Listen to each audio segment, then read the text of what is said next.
미역 본편. 바다에서 건져 올린 일상의 기억. 1. 국 냄비에서 시작되는 이야기. 미역은 특별한 날의 음식이면서도 가장 평범한 국입니다. 냄비 속에서 천천히 퍼지는 바다의 향. 끓는 소리는 크지 않고 국물은 맑거나 약간 흐립니다. 자극적이지 않습니다. 그러나 이상하게도 이 국을 앞에 두면 마음이 먼저 가라앉습니다. 미역은 강한 향으로 존재를 드러내지 않습니다. 씹을수록 미세한 바다의 맛이 올라오고 국물은 고기를 만나면 깊어지고 아무것도 넣지 않으면 더 담백해집니다. 이 식재료는 화려한 재료가 아니라 식탁의 리듬을 정리해주는 재료에 가깝습니다. 오늘 우리는 미역이라는 이 부드러운 해조 한 장을 따라 왜 이 음식이 오랫동안 사라지지 않았는지를 조용히 살펴보려 합니다. 미역의 기원. 바다의 가장 오래된 채소. 미역은 단순한 해조류가 아닙니다. 바다에서 자라는 갈조류 중에서도 성장이 빠르고 번식력이 강한 편에 속합니다. 찬 바다를 좋아하고 바위에 뿌리처럼 붙어 자랍니다. 파도가 세게 치는 환경에서도 쉽게 떨어지지 않습니다. 이 특성은 미역이 오랫동안 인간의 식재료로 남을 수 있었던 이유이기도 합니다. 채취가 비교적 안정적이었고 건조에 저장하면 계절을 넘길 수 있었습니다. 조선시대 문헌에도 미역을 건조해 보관하고 물에 불려 국을 끓였다는 기록이 남아 있습니다. 미역은 신선한 채소라기보다 바다에서 말려온 저장 식량에 가까웠습니다. 그리고 이 저장성은 식재료로서의 생존력을 결정지었습니다. 3. 우리가 아는 미역. 생일과 산후의 상징. 한국에서 미역국은 단순한 음식이 아닙니다. 하루의 메뉴라기보다 하나의 장면입니다. 생일 아침 조용히 차려진 상 위에 놓인 그릇 하나. 미역국은 축하의 음식이라기보다 기억을 불러오는 음식입니다. 출산 후 산모가 미역국을 먹는 전통은 영양적 이유와 문화적 이유가 함께 얽혀 있습니다. 미역은 국물로 먹기 좋고 부드럽고 위에 부담이 적은 편입니다. 또한 바다에서 온 재료라는 상징성은 회복과 재생의 이미지와 자연스럽게 연결되었습니다.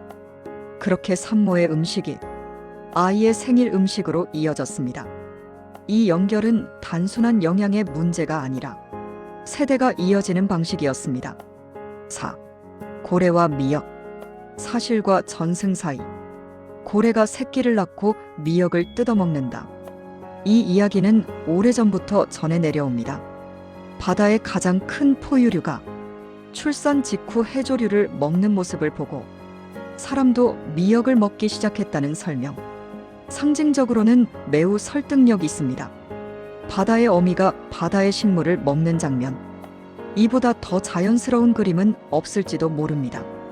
그러나 과학적으로 확인된 사실은 아닙니다.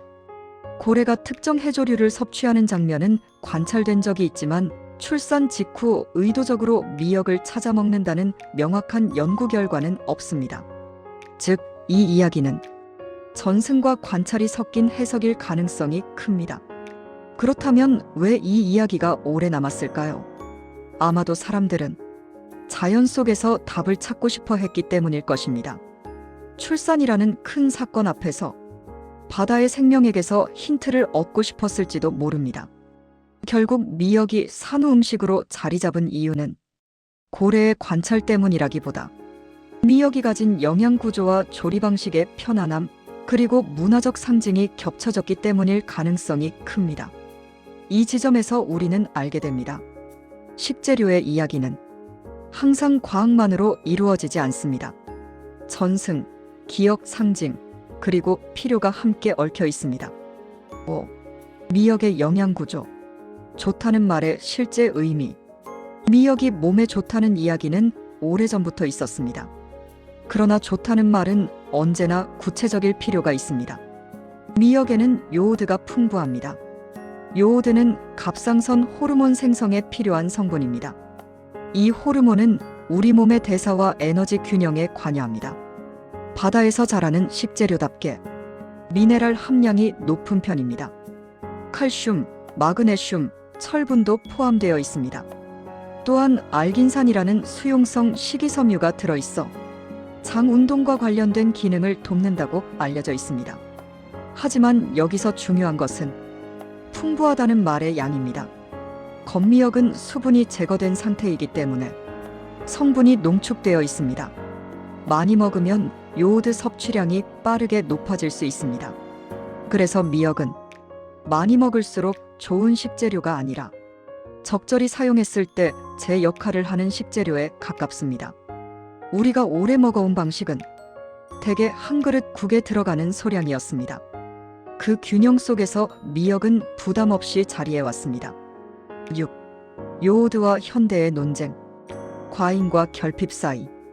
과거에는 요오드 결핍이 더 큰 문제였습니다. 해조류를 자주 먹지 않는 지역에서는 갑상선 관련 질환이 나타나기도 했습니다. 하지만 현대에는 상황이 조금 다릅니다.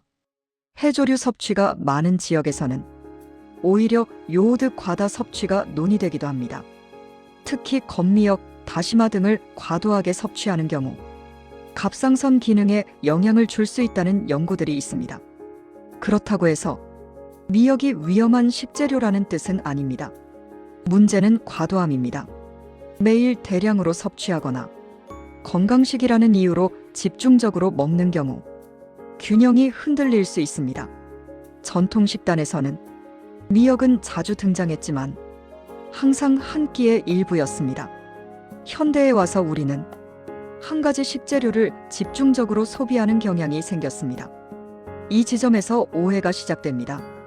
미역은 특별한 기능식품이 아니라 일상의 음식입니다. 7. 바다 환경과 미역. 기후변화의 그림자. 최근 몇 년 사이 바다 환경의 변화가 눈에 띄게 나타나고 있습니다.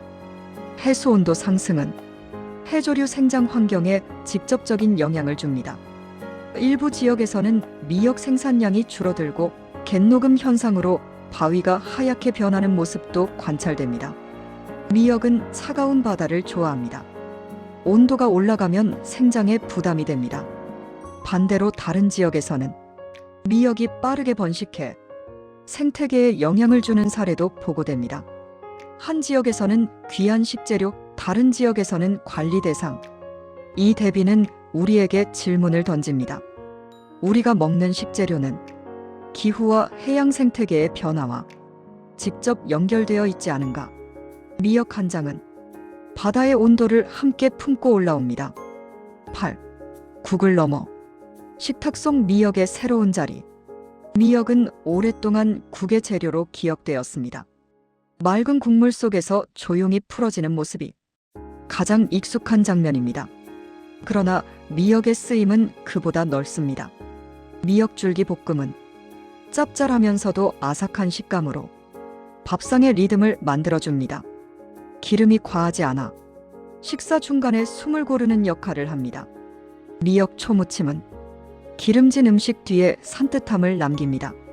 식초의 산미와 미역의 부드러움이 만나 입안을 정리해줍니다. 최근에는 샐러드와 파스타에도 활용됩니다. 특히 잘게 썬 미역을 드레싱에 살짝 버무리면 해산물 없이도 바다의 감칠맛을 더할 수 있습니다. 미역 손질의 기본. 미역은 상태에 따라 손질 방법이 조금 다릅니다. 건미역은 찬물에 510분 정도 불립니다. 너무 오래 두면 물러질 수 있습니다. 부피가 크게 늘어나므로 처음부터 많은 양을 불리지 않는 것이 좋습니다. 불린 뒤에는 흐르는 물에 한 번 더 헹구어 이물감이나 남은 염분을 제거합니다. 염장 미역은 소금기가 많기 때문에 두세 번 물을 갈아가며 충분히 헹구는 것이 좋습니다. 보관 요령. 건미역은 습기를 피하는 것이 가장 중요합니다. 밀폐 용기에 넣어 서늘하고 건조한 곳에 보관합니다. 개봉 후에는 공기 접촉을 줄이는 것이 좋습니다.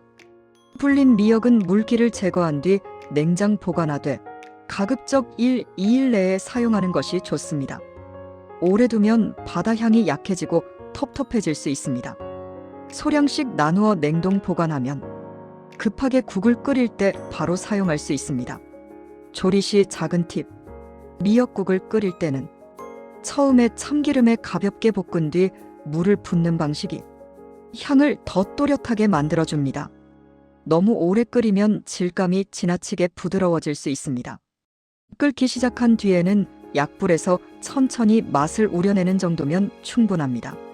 초무침에는 살짝 데친 뒤 찬물에 헹궈 물기를 꼭 짜야 질감이 깔끔하게 살아납니다.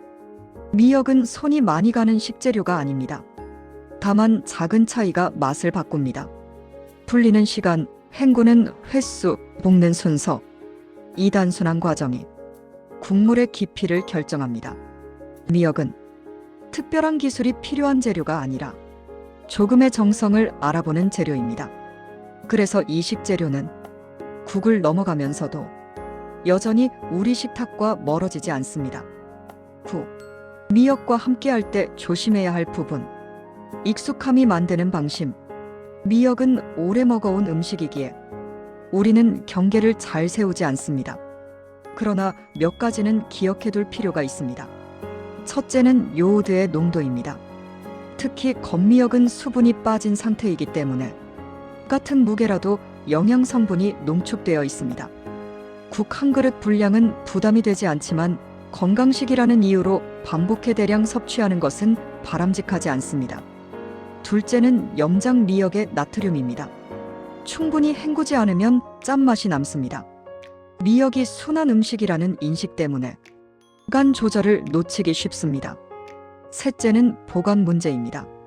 습기를 머금은 건미역은 쉽게 변질될 수 있습니다.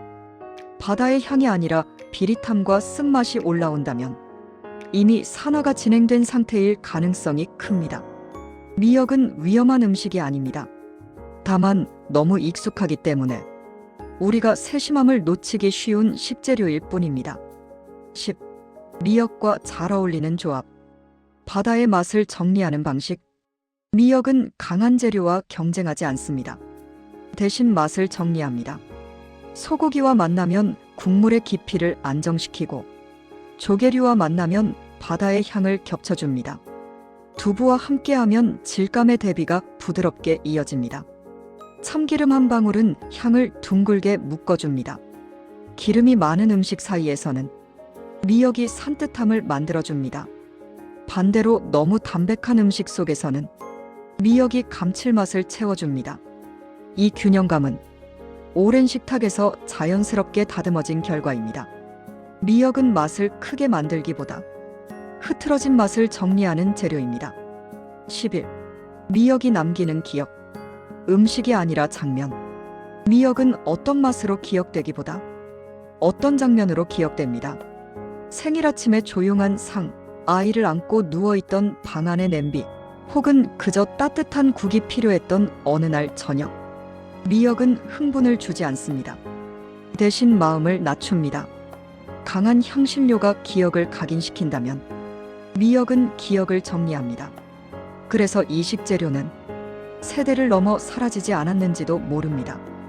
유행은 지나가도 이 국은 남았습니다. 12. 바다에서 식탁까지 오래 남는 이유. 오늘 우리는 바다의 파도 아래에서 시작해 국그릇 위까지 걸어왔습니다. 고래의 이야기처럼 확실하지 않은 전승도 있었고 요오드와 환경 변화처럼 현대적인 논의도 함께 있었습니다. 그러나 결론은 단순합니다. 미역은 극적인 식재료가 아니기 때문에 오래 남았습니다. 강하지 않고 과장되지 않고 자리를 지키는 음식, 그리고 그 자리를 우리는 너무 오래 보아 특별하게 여기지 않았을 뿐입니다. 미역은 사라지지 않는 재료입니다. 바다가 허락하는 한, 그리고 우리가 이 조용한 국을 잊지 않는 한, 이 식재료는 계속 식탁 위에 놓일 것입니다.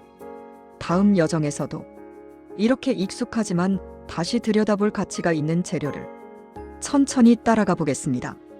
맛있는 식재료 여행은 아직 끝나지 않았습니다.